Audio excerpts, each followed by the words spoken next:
En 1907, Jean Pasquereau ouvre son premier atelier de photographe portraitiste donc à Lille, rue Saint-Étienne. Ce qui constitue aussi la richesse de ce fonds, c'est des éléments de l'atelier, tels que ces vitrines, qui est ici consacrée au portrait d'enfants, avec des scènes assez amusantes, l'enfant sur son cheval de bois. Et les différentes poses, ça représente les travaux de portraits qu'il présentait à sa clientèle. Nous arrivons d'ailleurs dans le salon de réception de Pasquereau que je vous présente ici et qui a été reconstitué à l'aide d'un wallpaper, d'une photo de ce salon agrandi. Et vous pouvez remarquer dans le miroir le reflet, le portrait du photographe que l'on voit sur le côté, au-dessus des images. Donc l'ensemble est constitué du mobilier de l'atelier que nous avons pu récupérer, avec des agrandissements, des portraits d'agrandissement. C'était l'époque où en fait les supports changeaient de format. Le portrait carte de visite avait été inventé par Disdéry. Également des formats divers avec ici une carte de visite et un agrandissement qui a été reproduit, puisque c'était l'époque où effectivement à partir des cartes de visite on faisait des agrandissements souvent en format 30-40 et le photographe retouchait les images pour les rendre presque comme des peintures en fait. Ces ateliers étaient meublés à la façon d'un salon d'intérieur et devaient correspondre au goût de la clientèle. Donc, vous voyez, on fait sur les tables également les échantillons de portraits ainsi que sur les murs et près du miroir, l'ensemble des types de portraits que le photographe pouvait proposer à sa clientèle. On le remarque notamment dans le miroir. Au-dessus de l'une des photos, il est probablement avec son appareil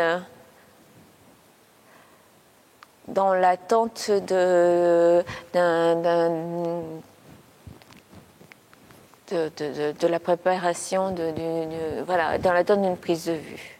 Ce registre des clichés, c'est assez rare de retrouver ce type d'éléments dans les collections. Sur chaque cliché, il notait le nom de la cliente, le nombre de photos, de cartes postales et la date, ce qui a permis de dater et identifier certaines de ces photographies.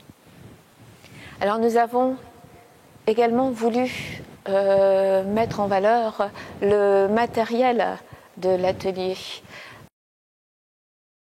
Ce qui fait aussi son exception, sa richesse, c'est l'ensemble de ce matériel qui ici est réparti en trois vitrines distinctes.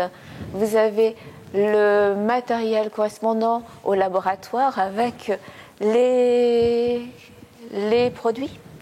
Puisqu'il faut savoir que, comme le disait Pasquereau, n'oublions pas que le photographe, plus qu'aucun autre artiste ou artisan, doit posséder des notions très poussées d'art et de science, car il est tour à tour artiste, chimiste et physicien dans l'exercice de son art. Et l'ensemble du matériel que l'on a corrobore cette définition du photographe. On a le type les plaques, la verrerie, nécessaires au traitement, le développement à la fois pour les plaques, mais également pour les films, puisque c'est à la fin du 19e, dans les années 80, en fait, le film apparaît, la pellicule apparaît, qui sera plutôt utilisée par les amateurs. Les photographes professionnels continuent à utiliser les plaques de verre. Vous avez une partie consacrée à l'agrandissement avec cet échantillon de teintes des tirages, pour les agrandissements des tirages au charbon.